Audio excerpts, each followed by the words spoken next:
Assalamualaikum warahmatullahi wabarakatuh.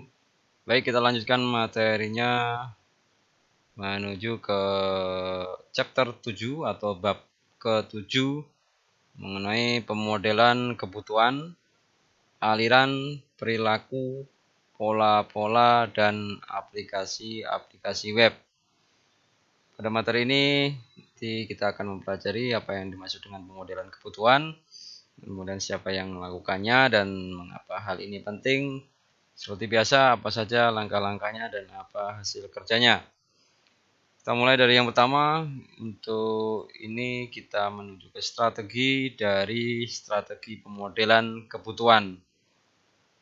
Suatu bentuk pemodelan kebutuhan yang dinamakan sebagai analisis terstruktur itu mempertimbangkan data dan proses-proses yang melakukan transformasi terhadap data tersebut sebagai entitas-entitas yang saling terpisah satu dengan yang lainnya.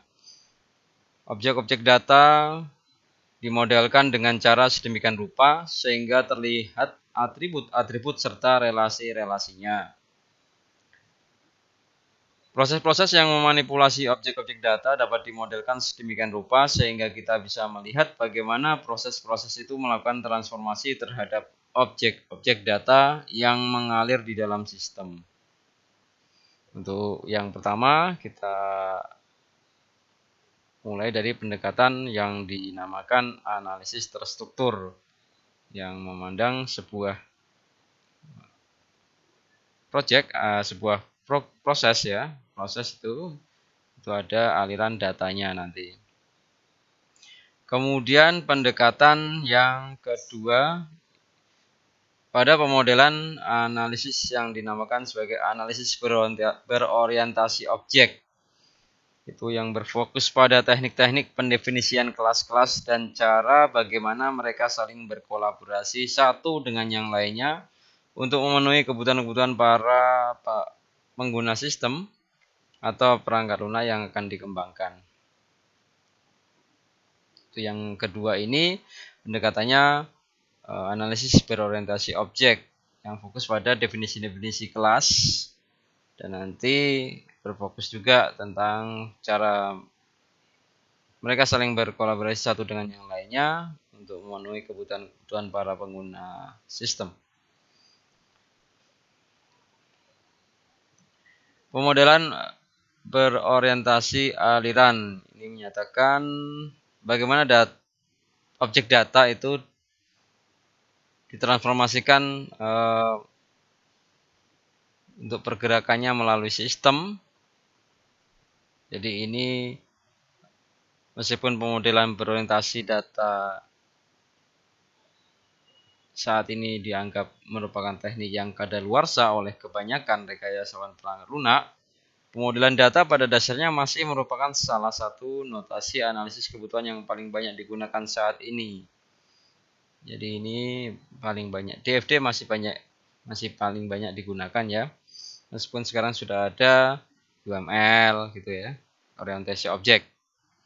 Jadi meskipun DFD serta diagram-diagram dan informasi-informasi yang terkait bukan merupakan bagian sah dari UML, mereka pada dasarnya tetap dapat digunakan untuk melengkapi diagram-diagram UML dan menyediakan wawasan tambahan yang berkaitan dengan kebutuhan-kebutuhan dan aliran-aliran data yang terjadi pada sistem. Ini adalah contoh dari model aliran data tadi, berorientasi aliran. Semua sistem yang berbasis komputer itu mentransformasikan sebuah informasi ya. Ada input, kemudian di sini ada sistem berbasis komputer, kemudian ada outputnya. Sederhana memang. Notasi-notasinya ini ada external entity, nanti yang akan kalian pelajari di semester 7 ya ini ya. Di mata kuliah analisis dan desain sistem informasi. Kemudian ada proses external entity seperti orang lain, orang luar, atau pengguna, atau aktor juga bisa, atau perusahaan, atau organisasi. Kemudian proses itu macam-macam ya, namanya aja proses, menghitung, membaca, dan lain sebagainya. Kemudian aliran datanya ini, dan ini adalah penyimpanannya, data store nanti. Ya, penjelasannya satu-satu di sini. external entity itu juga merupakan sebuah produser atau consumer data. Contoh misalnya orang, device atau sensor. Contoh yang lain misalnya sistem berbasis komputer juga bisa. Jadi data harus selalu original ya, dan harus selalu bisa dikirim menjadi sesuatu itu ya. Untuk proses ini adalah sebuah data transformer atau sebuah pentransformasi data yang mengubah input ke output ini ya. Simbolnya lingkaran. Contoh menghitung pajak, menentukan area, memformat laporan, menampilkan grafik. Ya. Data harus selalu diproses dalam suatu cara untuk memenuhi fungsi sistem atau mencapai fungsi sistem.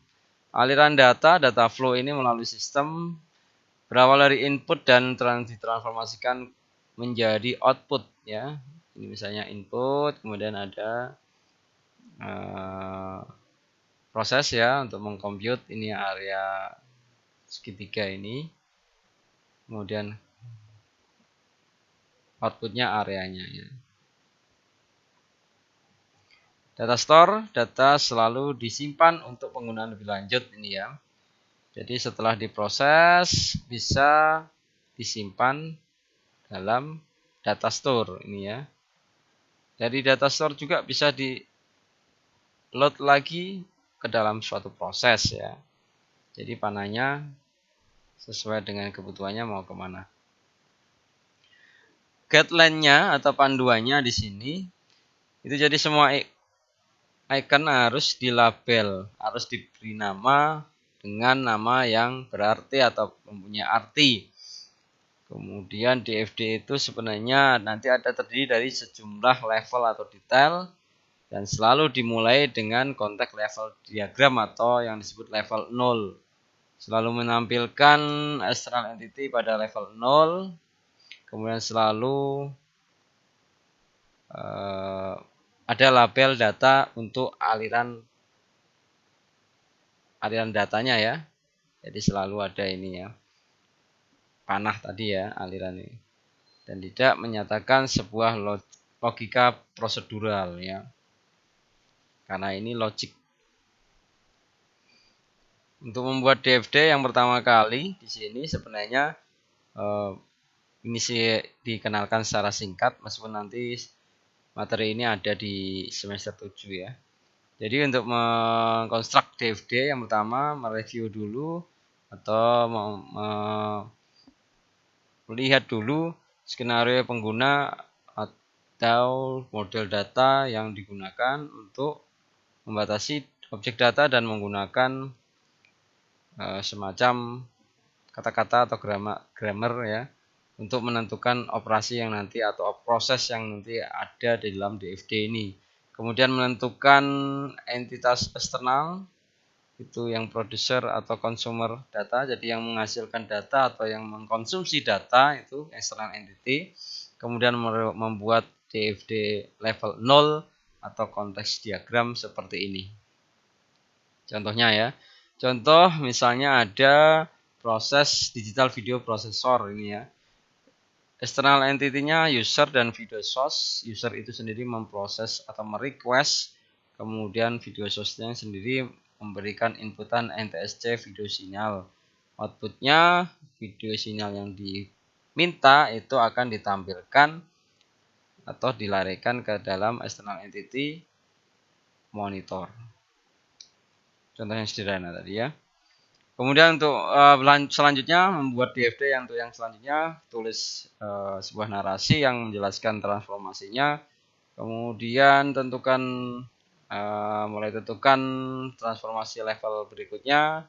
Seimbangkan antara aliran untuk memelihara aliran data yang berkelanjutan. Bangun DFD level 1 gunakan rasio pengembangan sekitar 1:5.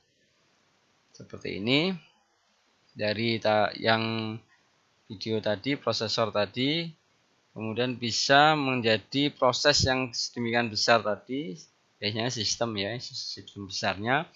Ini ada bisa beberapa proses seperti ini. Nah nanti tinggal bagaimana aliran proses itu mengalir ke external entity atau dari external entity, kemudian dari aliran proses itu juga ke data store atau dari data store ke proses tersebut.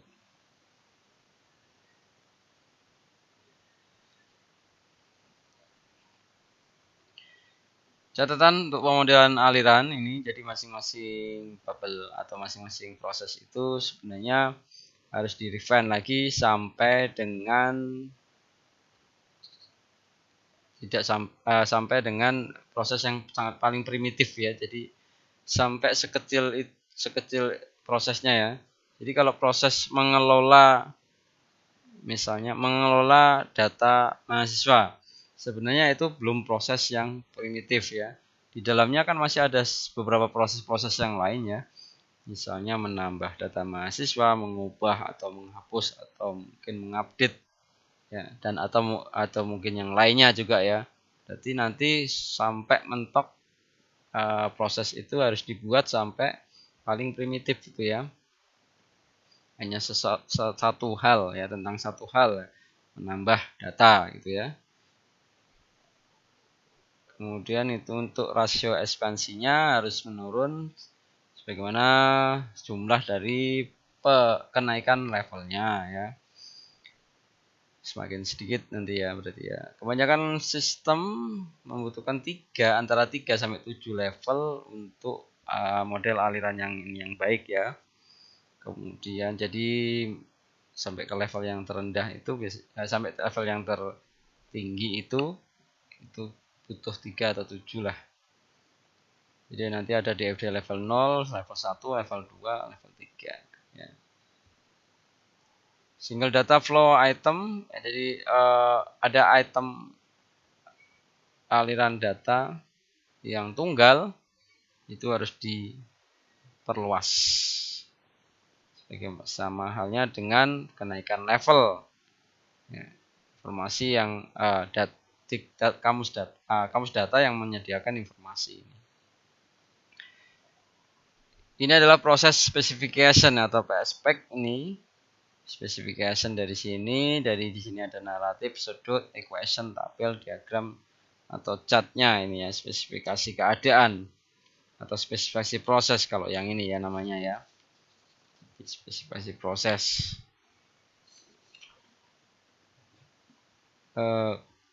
Kita lihat dulu dari DFD itu sendiri. Jadi sebenarnya DFD itu nanti kalau di map ke dalam model desain, DFD kan sebenarnya model analisis ya. Kemudian kalau di map ke dalam model desain seperti ini. Seperti dekomposisi itu ya. Pemodelan aliran kontrol ya, sekarang yang pemodelan aliran kontrol atau model aliran kendali itu menyatakan sebuah event dan memproses pengelolaan event. Event sendiri sebenarnya kondisi boolean yang dapat disarankan atau dapat dijelaskan atau dapat dinyatakan sebagai berikut ya. Daftarkan semua sensor yang akan dibaca oleh sistem atau perangkat lunak. Ini contoh kalau kita menggunakan sistem sensor. Daftarkan semua kondisi yang mungkin menghentikan atau menunda atau interrupt jalannya operasi-operasi dalam sistem perangkat lunak. Daftarkan semua tombol pengendalian yang dipicu oleh aksi operator. Daftarkan semua kondisi data. Dan perhatikan kembali pemisahan berdasarkan kata benda atau noun dan kata verb yang diterapkan pada narasi pemrosesan, dan kemudian lakukan peninjauan semua item kendali yang mungkin mengendalikan spesifikasi masukan atau keluaran. Control specification bisa berupa diagram state, sequential spec, atau tabel transisi state, atau tabel decision, atau tabel activation ya. Dimana ini adalah merupakan kombinasi. Pemodelan perilaku ini, bagaimana pemodelan perilaku itu sendiri ada Ini ya, model perilaku sebenarnya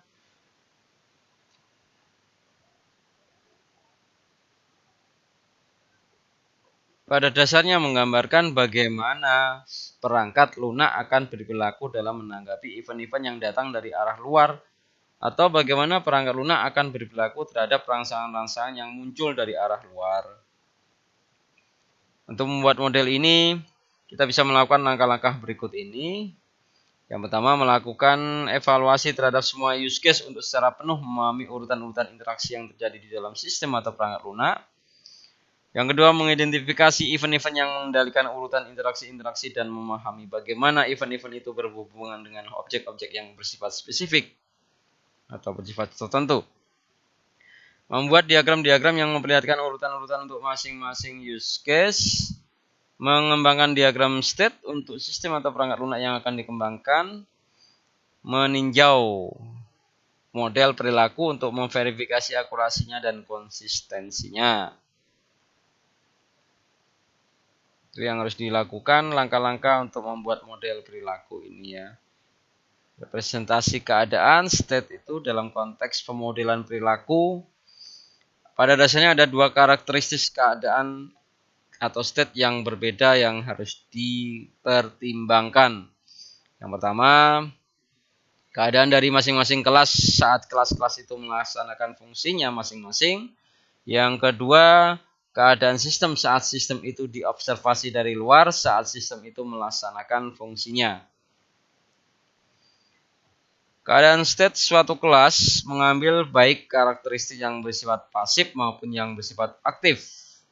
Suatu state yang bersifat pasif secara sederhana memperlihatkan status dari semua atribut yang dimiliki suatu objek. Sebagai contoh, suatu state pasif dari kelas pemain.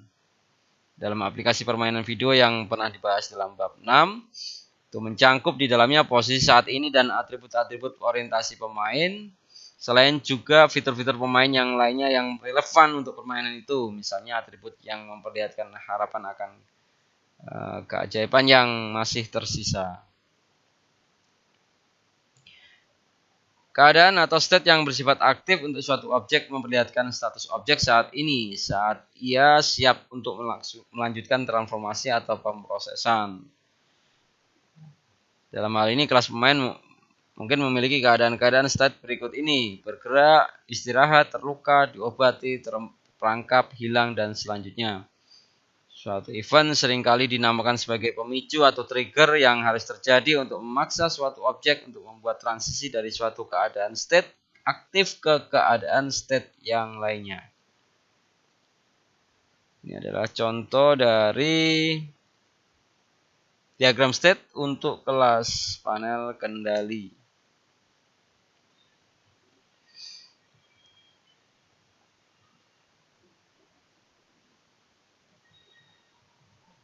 Itu ada active action successful ya.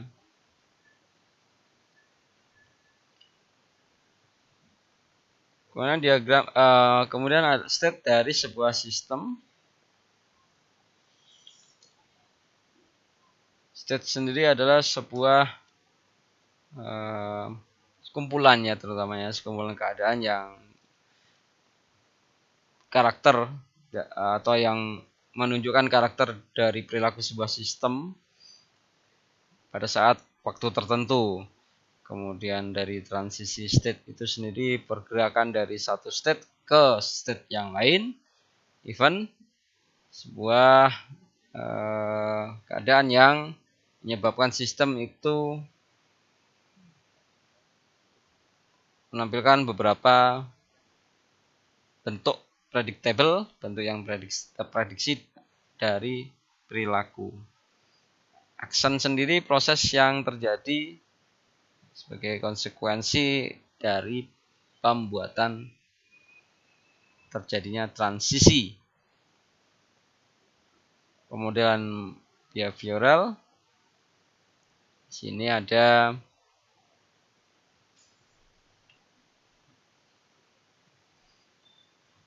membuat daftar dari state-state yang berbeda dari sebuah sistem. Jadi bagaimana sistem itu sebenarnya berperilaku. mengindikasikan bagaimana sistem membuat transisi dari satu state ke state yang lain, bagaimana sistem itu mengubah state, bisa mengindikasi event atau mengindikasi action, dan yang terakhir menggambar diagram state atau diagram sequence. Ini sequence diagram ya. Nah, ini ada nanti di dalam analisis orientasi objek akan lebih ditekankan atau diperdalam. Menulis spesifikasi software sebenarnya semua orang itu tahu, lebih tepatnya tahu akan sesuatu yang harus dikerjakan sampai seseorang itu menulisnya. Pola-pola untuk pemodelan kebutuhan. Jadi pola-pola perangkat lunak sesungguhnya merupakan suatu mekanisme untuk menangkap ranah pengetahuan dengan cara sedemikian rupa sehingga ranah pengetahuan itu dapat diterapkan ulang saat suatu permasalahan yang baru dijumpai. Dalam banyak kasus, suatu ranah pengetahuan dapat diterapkan ulang pada permasalahan yang baru yang memiliki ranah aplikasi yang sama dalam kasus-kasus yang lainnya. Ranah pengetahuan yang ditangkap menggunakan sebuah pola dapat diaplikasikan dengan cara yang analog pada ranah aplikasi yang lain. Penulis pola analisis yang asli pada dasarnya tidak membuat pola. Menemukannya saat pekerjaan rekayasa kebutuhan sedang dilakukan. Saat pola tertentu telah ditemukan, pola tersebut kemudian dapat didokumentasikan dengan cara mendeskripsikan permasalahan-permasalahan yang sifatnya umum, di mana pola yang bersangkutan dapat diterapkan, mendeskripsikan solusi-solusi permasalahan yang dapat diterapkan, mendeskripsikan asumsi-asumsi dan batasan-batasan penggunaan pola pada kenyataannya, dan seringkali juga memuat di dalamnya banyak informasi-informasi lain yang berkaitan dengan pola, seperti motivasi, kekuatan-kekuatan pengendali yang membatasi penggunaan pola, pembahasan tentang keunggulan-keunggulan pola dan kekurangan-kekurangannya, dan rujukan-rujukan pada banyak contoh penggunaan pola yang diketahui berhasil pada aplikasi-aplikasi yang bersifat praktis.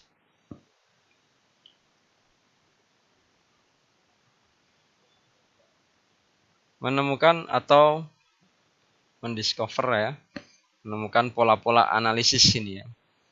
Beberapa elemen yang paling dasar dalam deskripsi model-model kebutuhan adalah use case.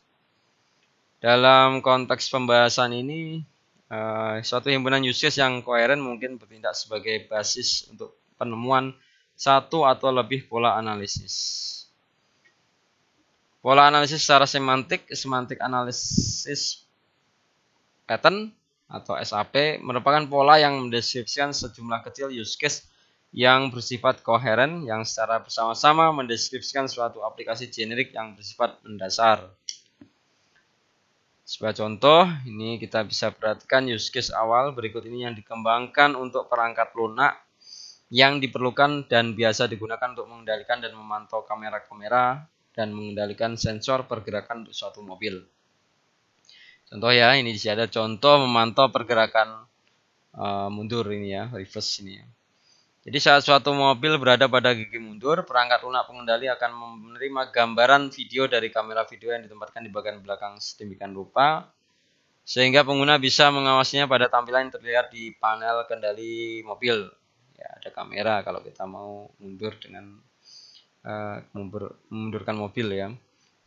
Perangkat lunak pengendali kemudian akan memperlihatkan berbagai baris jarak dan orientasi di panel kendali mobil sedemikian rupa sehingga pengguna kendaraan dapat memelihara orientasinya saat mobil bergerak mundur. Perangkat lunak juga akan memantau sensor pergerakan untuk menentukan apakah ada objek-objek tertentu yang berada 10 kaki di belakang mobil.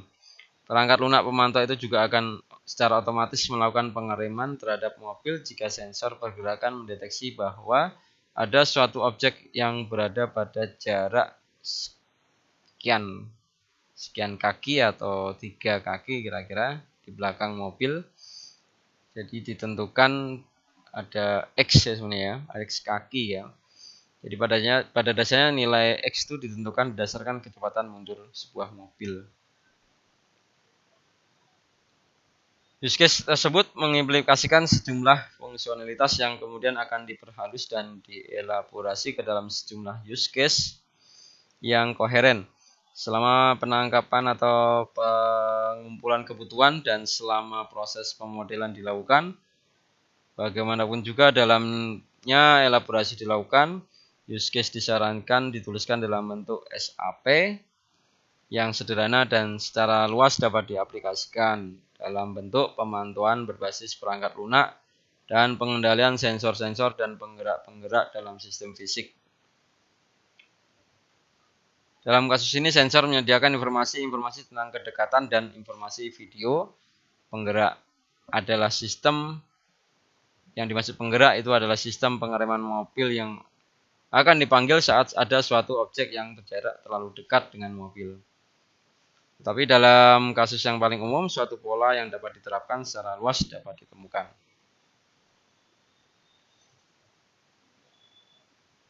Perangkat lunak pada banyak ranah aplikasi yang berbeda diperlukan untuk memantau sensor-sensor dan untuk mengendalikan penggerak-penggerak fisik. Dalam hal ini, pola analisis yang mendeskripsikan kebutuhan umum untuk kemampuan ini dapat digunakan secara meluas. Pola ini dinamakan sensor penggerak. Nanti yang akan digunakan sebagai bagian dari model kebutuhan yang akan dikembangkan untuk sistem safe home yang nanti akan dibahas pada bagian berikutnya ya. Ini ada pola pertama dari sensor penggerak. Jadi ada nama polanya, kemudian sasarannya, ini menspesifikasi berbagai jenis sensor dan penggerak di dalam suatu sistem tertanam atau embedded system ini. Tujuannya atau motivasinya di sini nanti ini sistem-sistem tertanam ini biasanya memiliki berbagai jenis sensor dan penggerak. Sensor-sensor dan penggerak tersebut bisa secara langsung maupun secara tidak langsung terhubung ke unit-unit pengendali yang dimiliki oleh sistem. Batasan-batasannya juga ada di sini. Jadi masing-masing nanti sensor pasif harus memiliki metode-metode yang diperlukan untuk membaca sensor masukan dan untuk membaca atribut-atribut yang merepresentasikan nilai sensor. Ini contoh dari pola sensor penggerak ini. Sampai ada kemampuan untuk diterapkannya dan ada sampai struktur ya, strukturnya dan itu gambarnya ya, diagramnya. Jadi diagramnya di situ ya. Sampai perilaku juga ada.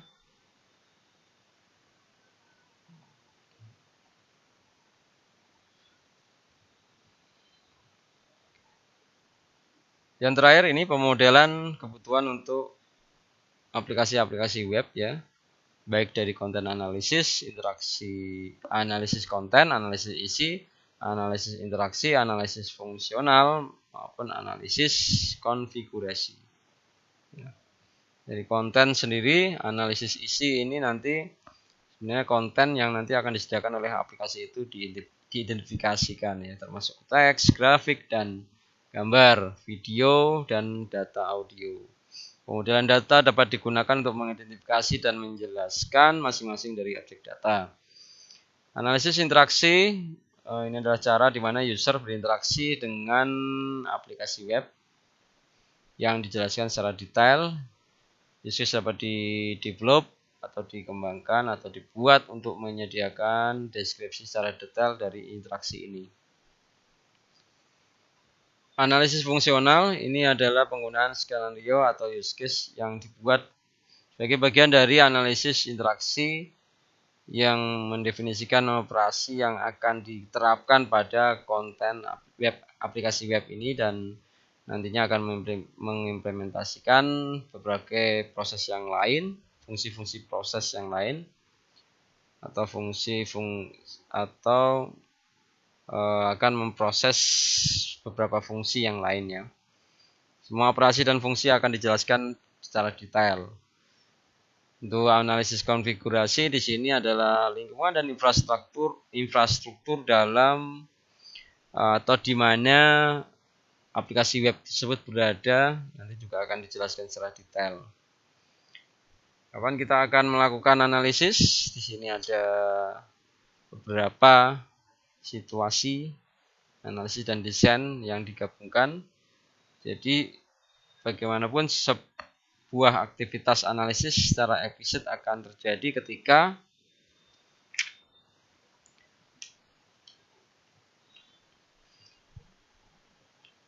ukuran dan kompleksitas aplikasi-aplikasi web ini ya, besar atau kompleks ya.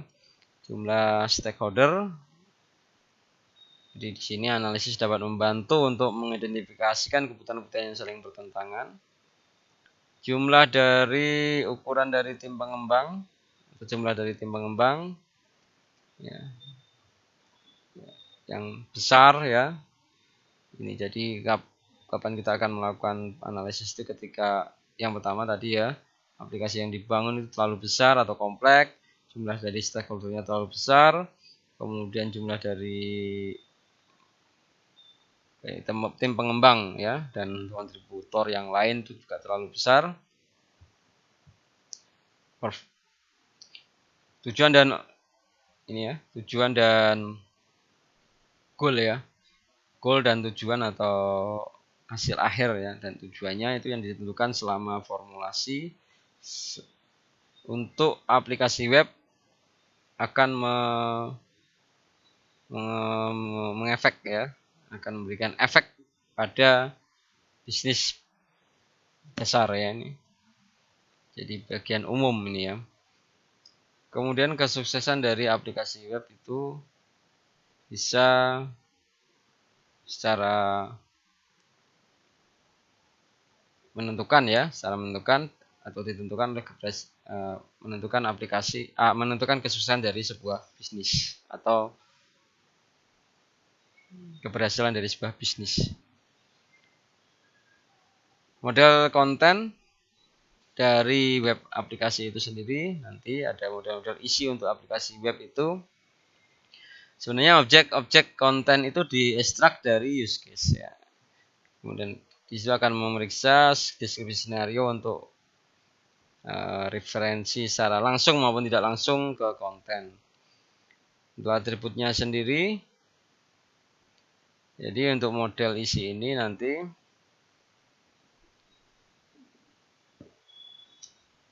di dalamnya elemen-elemen struktural yang menyediakan suatu bentuk tampilan yang penting untuk kebutuhan-kebutuhan isi suatu aplikasi web.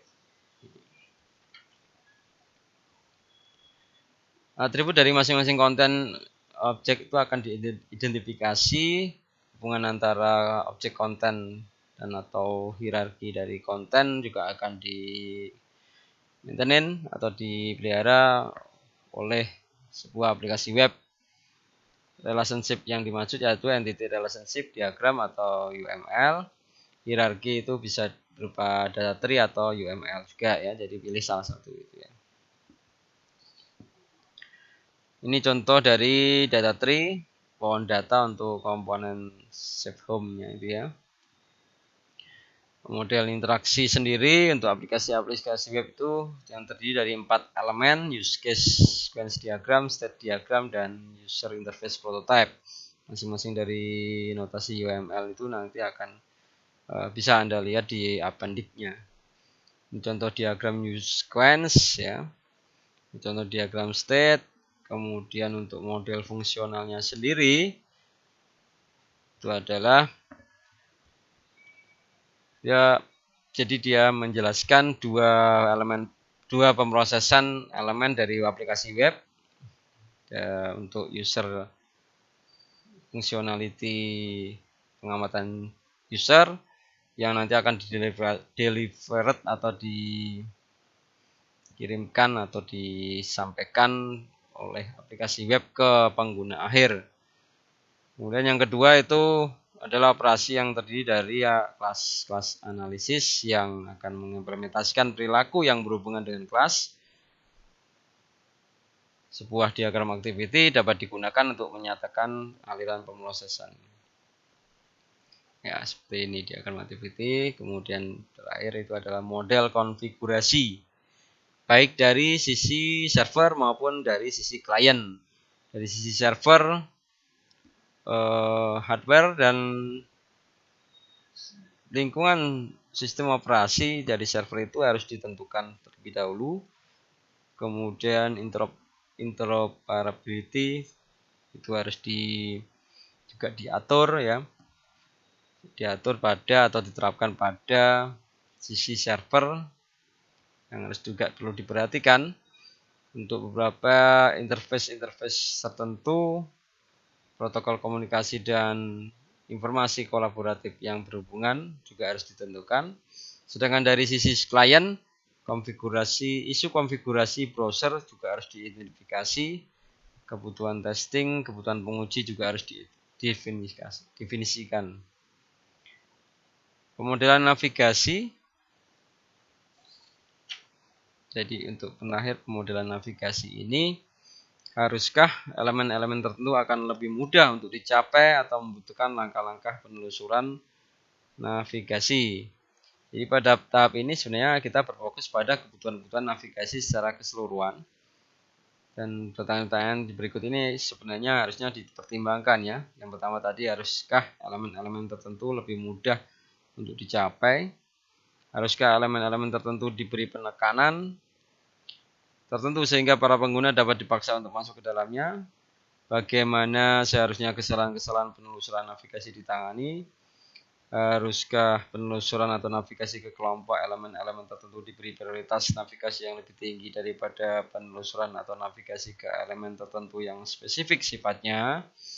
Haruskah penelusuran atau navigasi diperlihatkan dalam bentuk tautan-tautan atau link melalui akses berbasis pencarian atau dengan cara yang lain? Haruskah elemen-elemen tertentu dipresentasikan pada para pengguna berdasarkan konteks tindakan penelusuran atau navigasi yang telah dilakukan sebelumnya? Haruskah sistem menyimpan catatan penelusuran navigasi untuk para pengguna?